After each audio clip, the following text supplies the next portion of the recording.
Now, I hate to jinx us, but so far this spring, we have been very fortunate, and the storms that have come through have been very non-severe, if anything. Now, we do have a possibility of some storms turning severe early Friday morning, but overall, our severe weather threat is much lower compared to what they've seen the past couple of weeks over in Arkansas, Mississippi, most of the Midwest, places like that. In the meantime, beautiful day, 84 degrees in Greenville right now, 82 in Spartanburg, a little breezy outside, and this is possibly the warmest day of the year thus far at 85 degrees in Anderson. We made it up to 80 in Asheville. Now we're sitting at 79. And here is why we're seeing a lot of this severe weather happening. The jet stream is very wavy this time of year, which means you have big air masses colliding into each other that are quite different. Cold and dry all across the Midwest, warm and humid in the deep south. And where those come together, you've got a cold front and thus very strong storms developing right now across Mississippi, Kentucky, Louisiana,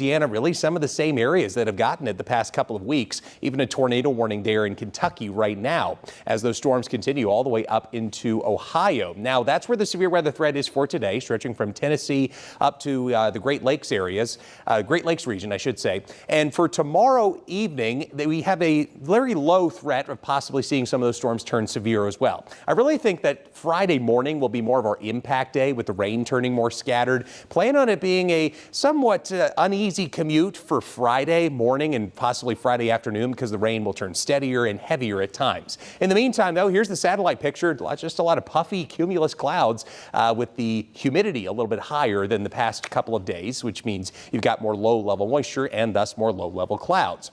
For the rest of the night tonight, I think vast majority of us will stay dry, although I can't totally rule out a few isolated sprinkles here and there, especially farther to the west by 11 o'clock tonight. That'll continue through the overnight hours. Tomorrow morning when you wake up, still more of the same, just occasional light rain here and there. That'll be the story the rest of the day. A mix of clouds and sunshine, occasional on again, off again showers. Not anticipating anything heavy to develop until possibly around late afternoon and early evening. Our future radar wants to paint some of these isolated thunderstorms developing. These could produce some brief gusty winds, possibly some small hail, but those will remain isolated mostly across western North Carolina tomorrow afternoon around 4 or 5 p.m. and that'll continue until the early evening as well. You see by 6:30 possibly turning a bit more scattered. I don't think most of us in the upstate have to worry about any storms tomorrow, but into Friday morning, that's when we start to get some of the heavier stuff. Those could turn possibly briefly severe, but no tornado threat for us. That's the good thing, is that there's plenty of instability in the atmosphere with what we'll have for Friday, but I'm not seeing much wind shear, so that's good news. Head to Friday, it turns cooler. Friday afternoon, we only see highs in the 40s and 50s potentially with all the cloudy skies and rain returning.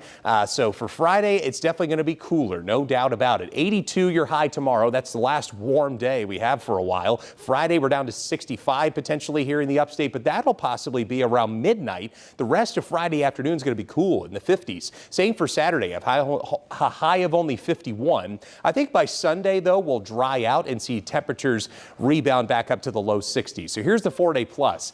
Occasional showers tomorrow, still on the warmer side. Rain, possibly some morning thunderstorms for Friday. Then for Saturday, we'll stay cool and rainy, drying out for Sunday, and rebounding back up to highs in the 70s by Tuesday and Wednesday of next week.